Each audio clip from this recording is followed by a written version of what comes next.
भारत का सबसे खूबसूरत शहर, जहां नीला समंदर भी है और पहाड़ भी, जहां हमारी नौसेना का गौरवशाली इतिहास है और एयरक्राफ्ट कैरियर भी। नमस्कार दोस्तों, मैं हूं आपका दोस्त शौर्य और आज आपको घुमाने वाला हूं विशाखापट्टनम। वैसे तो विशाखापट्टनम को भारत में नौसेना हब के लिए जाना जाता है, लेकिन यहाँ का एनवायरनमेंट इतना खूबसूरत है कि आप यहाँ आए बिना रह नहीं पाएंगे। यहाँ पर घूमने के लिए इतना कुछ है कि आपके 2 दिन कब निकल गए आपको पता भी नहीं चलेगा। यहाँ सबसे पहले आप कैलासागिरी चले जा सकते हैं, वहां पर आपको ग्लास ब्रिज पे चल सकते हैं या फिर रोपवे का आनंद भी ले सकते हैं। कैलासागिरी ऐसा जगह है जहाँ से पूरा शहर और समुद्र दिखाई देता है एक साथ। यहाँ के सी बीचेस की बात करें तो यहाँ ऋषिकोंडा बीच पर आप मोटर बोटिंग वगैरह कर सकते हैं, और आपको चौपाटी पे जाना है तो यहाँ वरुण बीच पे आ सकते हैं।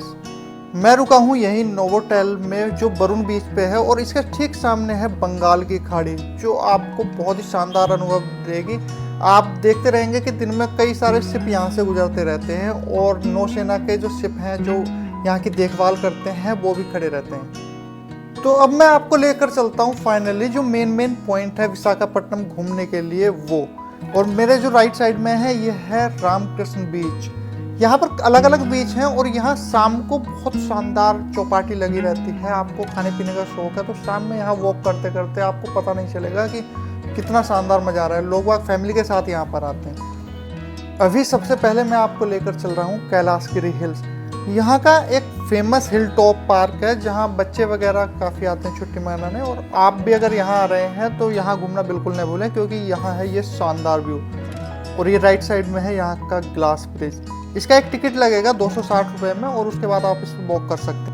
यहाँ पर ये टॉय ट्रेन का भी रास्ता बना हुआ है, और इससे आप पूरे कैलाशगिरी जो हिल है उसका पूरा एक चक्कर लगा के आ सकते हैं बहुत ही आसानी से।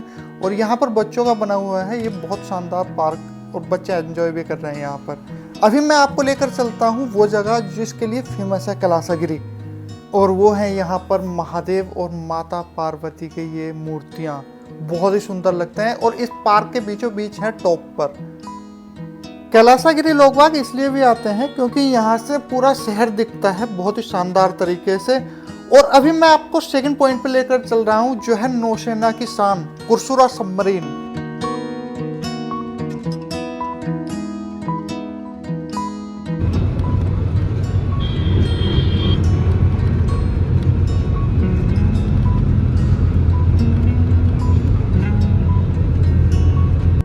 मैं आर के बीच पर आ गया हूँ जहाँ पर ये कुरसुरा सबमरीन रखी हुई है सबके देखने के लिए। यहाँ जाने के लिए आपको एक 70 रुपये का टिकट मिलेगा, और ये कोई सेट नहीं, ये ओरिजिनल सबमरीन है जो रशिया ने बनाई थी।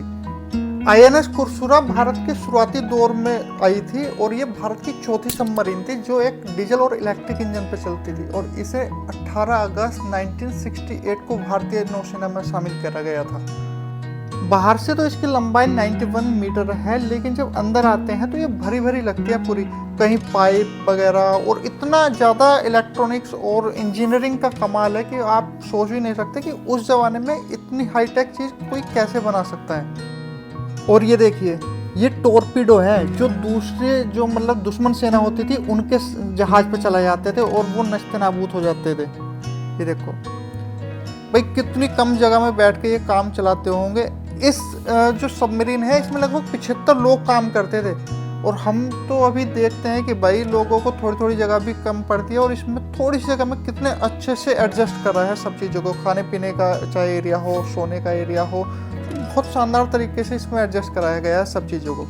इस सबमरीन ने 31 साल तक भारतीय नौसेना की सेवा करी है, और आप सोचिए कि 75 लोग इस सबमरीन के अंदर कई कई महीने तक पानी में डूबी हुई, ना सूरज की रोशनी ना खुली हवा, सिर्फ देश की रक्षा का जज्बा, और पानी के अंदर रहे होंगे इतने लोग। मतलब कमाल ही है भाई, नौसेना को वाकई सैल्यूट है।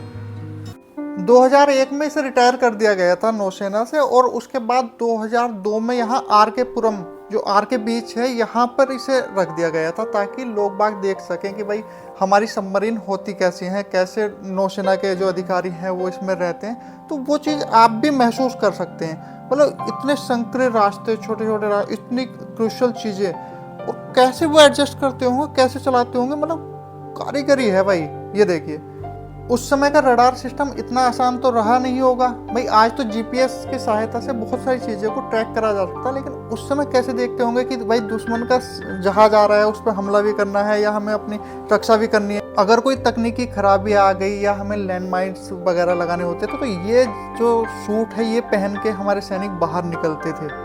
और ये देखो भाई, बोलो इतने सारे मीटर वगैरह, ये लीवर कैसे तो याद रखते होंगे कि भाई कौन सा क्या काम कर रहा है। पर ये भी है कि भाई उनकी ट्रेनिंग भी तो इसीलिए हुई है। मैं इतनी ज़्यादा जानकारी नहीं रखता नेवी के बारे में या पनडुब्बी के बारे में, हो सकता है मैं गलत हूँ तो प्लीज़ आप माफ़ कर दीजिएगा, क्योंकि मैं केवल वाइजैक घूमने के लिए आया हूँ और मेरा ये पर्पज़ था कि मैं इसे भी देखूँगा। और ये इंजन है, देखो उस समय का ये डीजल इंजन है। इलेक्ट्रॉनिक्स तो मतलब शायद उसमें अंदर जो इलेक्ट्रिसिटी वगैरह के लिए उसके लिए यूज होता होगा, इलेक्ट्रिक उस समय उतना ज़्यादा नहीं था, लेकिन डीजल इंजन कमाल का है भाई ये तब का।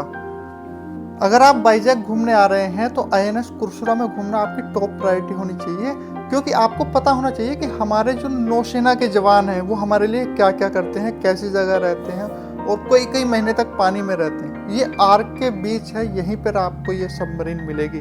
और भाई इसमें घूमने के लिए ना एक टाइम है, 10 बजे से 12:30 बजे तक टिकट मिलेगी और फिर 2 बजे से 6:30 बजे तक। तो उस समय के अंदर ही आप यहाँ पर टिकट लें और शाम को यहाँ पर आर के बीच, वरुण बीच वगैरह पर आप घूम सकते हैं। बहुत ही शानदार जगह है। और अब मैं थोड़ी सी समुद्र की लहरों की आवाज़ सुनवा देता हूँ आपको।